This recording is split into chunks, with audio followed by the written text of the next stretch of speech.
തമിഴ്നാട് ദിണ്ടിഗലിലെ സ്വകാര്യ ആശുപത്രിയിലുണ്ടായ തീപിടുത്തത്തിൽ പരിക്കേറ്റ 30 പേർ ചികിത്സയിൽ. ഇതിൽ 3 പേരുടെ നില ഗുരുതരമാണ്. 7 പേരാണ് തീപിടുത്തത്തിൽ മരിച്ചത്. മുഹമ്മദ് റഹീസ് വിവരങ്ങളുമായി ചെന്നൈയിൽ നിന്ന് ചേരുന്നുണ്ട്. റഹീസ്, ഈ അപകടത്തിന്റെ കാരണമെന്ത് എന്നത് സംബന്ധിച്ച് അന്വേഷണം നടക്കുകയാണ്. ഷോർട്ട് സർക്യൂട്ട് എന്നുള്ളതാണ് പ്രാഥമിക നിഗമനം. എന്താണ് വിദഗ്ധ സംഘത്തിന്റെ പരിശോധന അടക്കം ഇന്ന് നടക്കുന്നതിനിടെ എന്താണ് ലഭ്യമാകുന്ന വിവരങ്ങൾ? ഈ ആശുപത്രിയിലുള്ളവരുടെ ആരോഗ്യനില സംബന്ധിച്ചുള്ള പുതിയ വിവരങ്ങൾ എങ്ങനെ, റഹീസ്?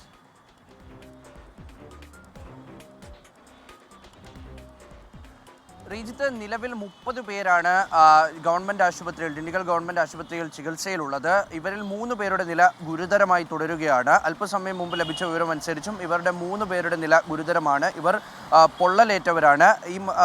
ഈ ഇന്നലെ രാത്രി 9:30 ഉണ്ടായ തീപിടുത്തത്തിൽ 7 പേരാണ് മരിച്ചത്.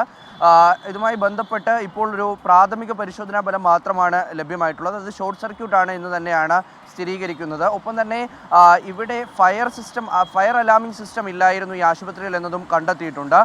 ഇതിനെതിരെ നടപടി എടുക്കണമെന്ന ആവശ്യം ഒരു വശത്ത് ശക്തമാവുകയാണ്. കാരണം കഴിഞ്ഞ വർഷവും ഇത്തരത്തിൽ ഒരു തീപിടുത്തം, ചെറിയ തോതിലുള്ള ഒരു തീപിടുത്തം ഈ ആശുപത്രിയിൽ ഉണ്ടായിരുന്നു.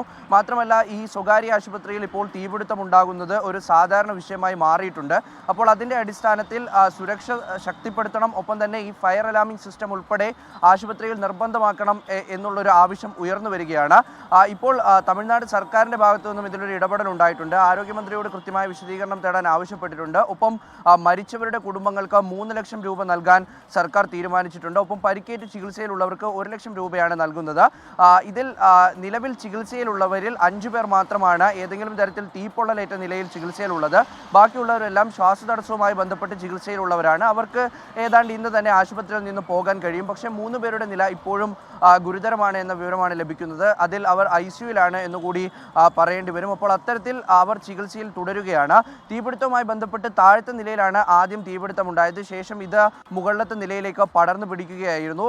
മുകളിലത്തെ നിലയിലുള്ളവരെയാണ് ഏറ്റവും അവസാനം പുറത്തേക്ക് ഇറക്കാൻ കഴിഞ്ഞത്. ഇതിൽ ശ്വാസതടസ്സം അനുഭവപ്പെട്ട 30 പേരെയാണ്, ഒപ്പം ഇത്തരത്തിൽ പൊള്ളലേറ്റവരെയും കൂടി ചേർത്താണ് ഗവൺമെൻറ് ആശുപത്രിയിലേക്ക് മാറ്റിയിട്ടുള്ളത്. രാവിലെ എന്തായാലും ഒരു വിദഗ്ധ സംഘത്തിൻ്റെ പരിശോധന ഇവിടെ നടക്കുന്നുണ്ട്. അത് തുടരുകയാണ്. അത് പൂർത്തിയായാൽ മാത്രമേ എന്താണ് തീപിടുത്തത്തിന്റെ പ്രധാന കാരണം, അല്ലെങ്കിൽ എന്ത് മൂലമാണ് ഈ തീപിടുത്തം ഉണ്ടായത് എന്നുള്ളത് വ്യക്തമാവുകയുള്ളൂ.